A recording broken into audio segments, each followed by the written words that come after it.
ಬರ್ತದೆ, ಯಾವುದೇ ಕಾರಣಕ್ಕಾಗೂ ಕೈ ಬಿಡೋ ಪ್ರಶ್ನೆನೇ ಇಲ್ಲ ಅಂತ ಮಾತು ಅವ್ರು ಹೇಳಿದ್ದಾರೆ. ನೀವೇನು ಆಯಿತು, ಹೋರಾಟ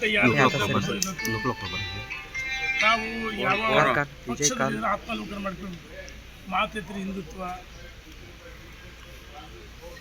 ಇನ್ನು ಉತ್ತರ ಕರ್ನಾಟಕ ಆತ್ಮಾವಲೋಕನ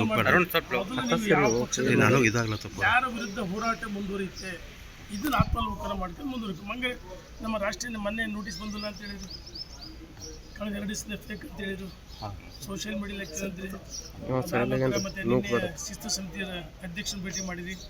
ಅಂದರೆ ನಿಮ್ಮದು ವಿಮುಖ ರೀತಿನಾ? ನೋಡಿ, ಒಂದು ಸಾರಿ ರಾಷ್ಟ್ರೀಯ ಯಾರ ವಿರುದ್ಧ ಶಿಸ್ತು ಕ್ರಮ ಅಂತ ನೋಟಿಸ್ ಕೊಟ್ಟಾದ್ಮೇಲೆ, ಕೆಲವು ಉತ್ತರ ಕೊಟ್ಟಾದ್ಮೇಲೆ ಅದು ಮಾತಾಡಬಾರ್ದು.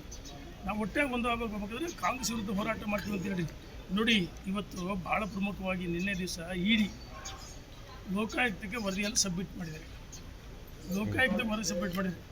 700 ಕೋಟಿ ಕೇವಲ 14 ಸೈಟ್ ಅಷ್ಟೇ ಅಲ್ಲ, 1100 ಸೈಟ್ಗಳು 700 ಕೋಟಿ ಭ್ರಷ್ಟಾಚಾರ ಆಗಿದೆ.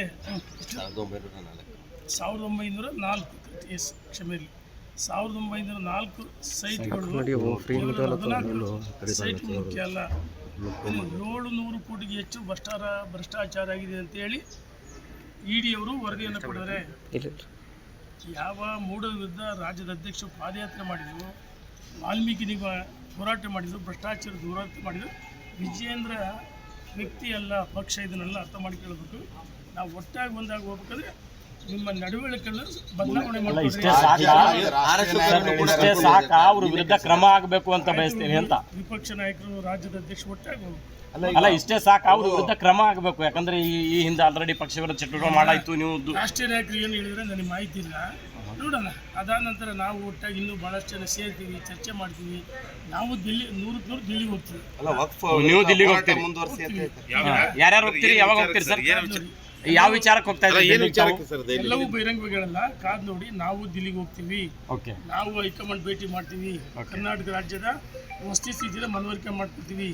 ರಾಜ್ಯದ ಅಧ್ಯಕ್ಷರಾದ್ಮೇಲೆ ವಿಜಯೇಂದ್ರ ಅವರು ಯಡಿಯೂರಪ್ಪ ಪಾರ್ಟಿ ಕಟ್ಟಿದ್ದು, ಸೈಕಲ್ ತೊಳೆದು, ಕಾರು ಉಳಿಸಿದ್ದು ಯಡಿಯೂರಪ್ಪ ಅಂತರ್ವಿರುದ್ಧ ಮಾತಾಡ್ತಾರೆ. ಇದು ಒಳ್ಳೇದಲ್ಲ.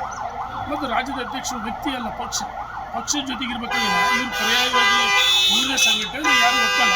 ನಿಮ್ದು ಎಷ್ಟು ಜನರ ತಂಡ ಇದೆ ಸರ್ ದೆಹಲಿಗೆ ಹೋಗೋದಕ್ಕೆ? ಮೊನ್ನೆ ಭಾಳಷ್ಟು ಜನ ಮಾಜಿ ಸಚಿವರು, ಮಾಜಿ ಶಾಸಕರು ಸೇರಿದ್ವಿ. ಕಾದ್ ನೋಡಿ. ಧನ್ಯವಾದಗಳು.